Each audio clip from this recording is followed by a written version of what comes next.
which comprises of wonderful opportunities, happiness, bliss and joy. Respected Deputy Chief Minister of Gujarat, Shri Nitin Patel, officials of the Department of Health, members present on the dais, and ladies and gentlemen. Good morning, everyone.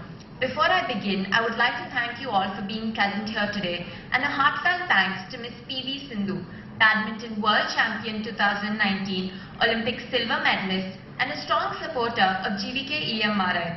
And we appreciate her support for agreeing to be the brand ambassador of GVK EMRI across the country. My name is Ishita Raju, and today I will be talking to you about suicide prevention and why it is the need of the hour. Suicide is a global phenomenon. Close to 800,000 people die each year due to suicide. Nearly 1 out of 5 of them is from India. It also happens to be the second leading cause of death among 15 to 29-year-olds. This means that young people across the world are becoming more vulnerable to suicide.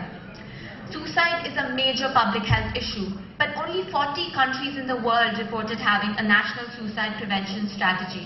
But despite an increase in research and knowledge about suicide and its prevention, the taboo and stigma surrounding it still persists, and often people do not seek help or are left alone.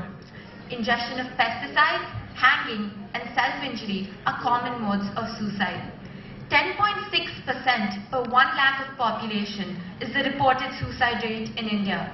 State of Gujarat has recorded 1% higher than the national average as per the National Crime Record Bureau. People who experience suicidal thoughts and feelings undergo tremendous emotional pain, but it is not about moral weakness or character flaw, because those considering suicide feel as though their pain will never end and that suicide is the only way to end their suffering. Is suicide planned? In some cases, yes, but it can happen impulsively as well. Because for victims, it is a way to express their difficulty in coping with stress and pain, and unfortunately they think it is the only way to get their message across. But the good news is suicide is preventable. Most people who die by suicide give definite warnings of their intentions, and whether direct or indirect in terms of conveying their message, they're seeking for help. It is important to avoid stigma and empathize, because suicide prevention is everyone's responsibility. Family, friends, NGOs and the government can play a key role in suicide prevention efforts. Prevention by enhancing hope, intervention by enabling help, and postvention by healing through following up are the 3 aspects that need to be reflected in all suicide prevention activities. Trained psychologists and counselors can help people overcome suicidal thoughts, and the distressed can definitely benefit from these helplines.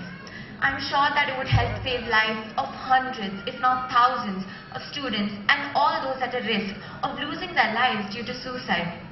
I got this idea about 3 months ago, and I approached the management of GVK EMRI in Hyderabad and presented the need to have a helpline and how it is very useful. I'm happy that not only did they take it forward, but they also gave me a chance to work on it, for which I profusely thank Dr. Ramana Rao. It is a known fact that Gujarat is one of the most progressive states in the country, and I'm seeing firsthand as to why it is so. I'm happy that the government of Gujarat, under the leadership of Shri Vijay Rupani and Shri Nitin Patel sir, Gujarat would be the first state in the country to provide us with a much-needed helpline. I request you all to watch a short message by Ms. PV Sindhu on 104 Suicide Prevention Helpline. Thank you. Thank you, Ms. Ishita Raju.